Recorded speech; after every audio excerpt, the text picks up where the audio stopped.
All right, so right now I want to talk about my plan to retire as a basketball trainer. So I think this will be an interesting video, obviously for trainers, but also for people who aspire to be pro players, and how you can kind of leverage your career for 10 to 20 years and be smart with your money so you can set yourself up for retirement so you don't need another job after that. Same thing as a trainer, setting yourself up, being smart for 10, 20 years so you can retire and you don't have to work till you're 65 training and grinding away. Now, the first major point about this is retirement is a very subjective term. For some people, that might mean sitting on a beach doing absolutely nothing. For me, that just kind of means being able to step away from training when I want to and not having to train because I need to, right? Just being able to do what I want when I want, right? I'm sure that's the goal for just about everybody. And the other point is I'm not talking about retirement as put $300 into a Roth IRA for 40 years and retire when you're 65. I'm talking about being able to retire early. So right now I'm only 23. My goal is to be able to retire, or be able to retire technically, when I'm 30 to 35. So I'm not trying to train until I'm 50, not because I don't like it or because I don't want to do it, but because I want to be able to do what I want when I want. If I want to keep training, I'm absolutely going to, but again, because I want to, not because I need to. So I think this is also a very interesting concept, just because you don't see many trainers, number one, living full-time off just being able to train, but also you don't see many people talking, especially as trainers, maybe videographers or pro players, talking about how to set yourself up at a young age and do it correctly so you guys can retire, be financially free, do what you want when you want. Now, the first major point is you're gonna have to maximize your income. Like I said, this is not a video about putting $300 into a Roth IRA, not buying coffee every day so you're saving $5, right? Step one is maximize your income.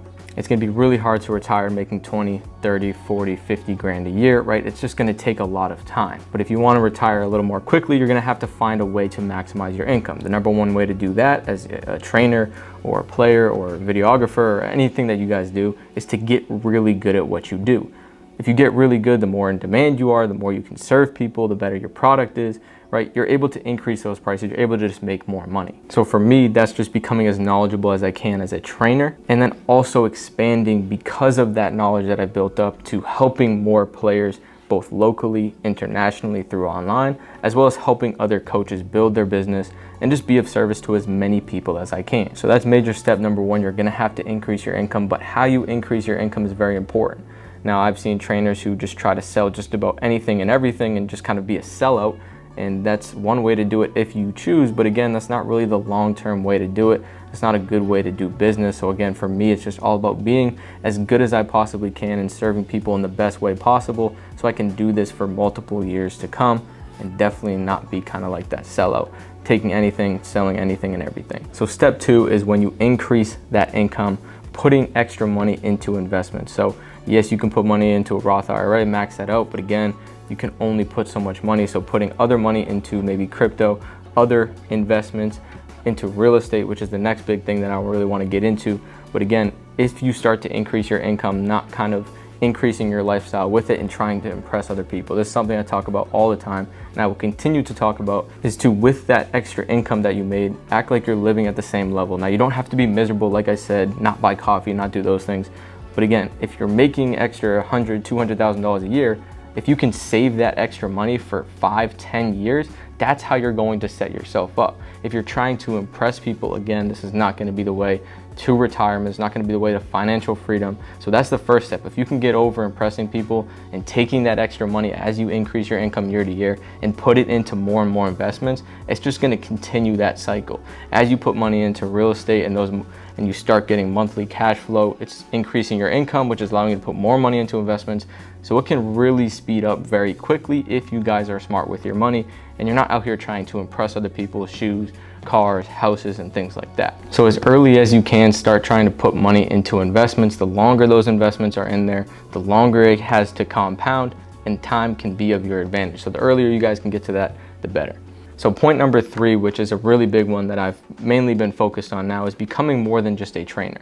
So with the conference that I'm running, I'm now technically a speaker or educator, right? So it's another way to make money and another way to provide value. Same thing with Mastery Hoops, educating coaches, educating players. It's another stream of income, another way to provide value. And then same thing with my personal brand, trying to build more of a business. So I'm not the only person training, I'm more of a businessman, right? So getting to that level is going to help you increase your income through multiple different ways. But again, you're providing more value to not only customers, but to other people that you help join onto your team. So getting to that point is huge. And obviously you don't want to do that too early, right? If first, second year of my career, I'm trying to educate other trainers, it's not going to really work, right? So make sure you put the time in, become as knowledgeable as you can. Then when you get to another point, you'll know where you can kind of transition to more than just a trainer. And step number 4, which is kind of my major goal, is to buy my own gym. So the gym that I have now, I obviously lease it. I want to continue to have this as more of like a rental gym, just completely renting it out, running leagues, 3-on-3s and things like that. But definitely get to the point where I can buy the next gym, where I have more space, so more kind of potential for income to a certain degree. If the gym's too big, whole nother story. But I ideally want to be able to buy that gym for multiple different reasons. Number one, that's obviously like a real estate investment like we talked about. So I can build my business in there. I'm paying myself because I own the building, but also that building is going to appreciate over time. But also when I'm done training, when I want to step away, I also still have that building. I'm still able to rent it out and make money off it. So I'm using my business to pay down the building. That building's going to appreciate. And then by the time I'm done, I'm going to have a lot of equity in that building. That building's gonna be worth a lot of money. That building alone could be my retirement, right? So that's another big thing to think about as a trainer. If you wanna get your own gym, obviously leasing is great, but if you can work your way up to buying your own gym, there's so many other benefits to it than just the training aspect to it. Also the business, the tax advantage side, and things like that. So that's really the major goal. And like I said, all these things flow into each other, right? Increasing your income, putting that into investments. Those investments are going to keep compounding, paying you back, increasing your income even more. Becoming really good at what you do, then becoming more of a trainer allows you to increase your income, putting more money into investments. And then same thing, buying the gym, increasing your income. And it's just a continuous cycle. If you do that for 5, 10, 20 years and you do it smart, you're going to be setting yourself up for retirement when you want to, and being able to live the life you want to live while still being able to train if you want to. But again, you can step away when you want to, because you want to, and not have to continue to train until you're 65 years old. So that's really the goal. That's really what I'm trying to get to, and that's how I planned to get there. So all just kind of things to think about no matter what you do. Like I said, trainer, coach, videographer, pro player, something to have in the back of your head. Again, something that I find a lot of value in and something that's really important to me. So hopefully this helps some of you guys. If you guys are a trainer and you guys want to open your own gym or you want to buy your own gym, us at Mastery Hoops, we just put out a full module. Me and Coleman both have our own gyms, 23 years old. Put a whole module out on teaching you guys exactly what the process is like to getting your own gym. Like I said, this will help set you guys up for financial freedom. Get that gym, hopefully run it for a couple years, go and buy your gym, set you guys selves up for financial freedom and retirement as basketball trainers. So that's something I'm passionate about. Hopefully this helped you guys. I'll see you guys in another video soon.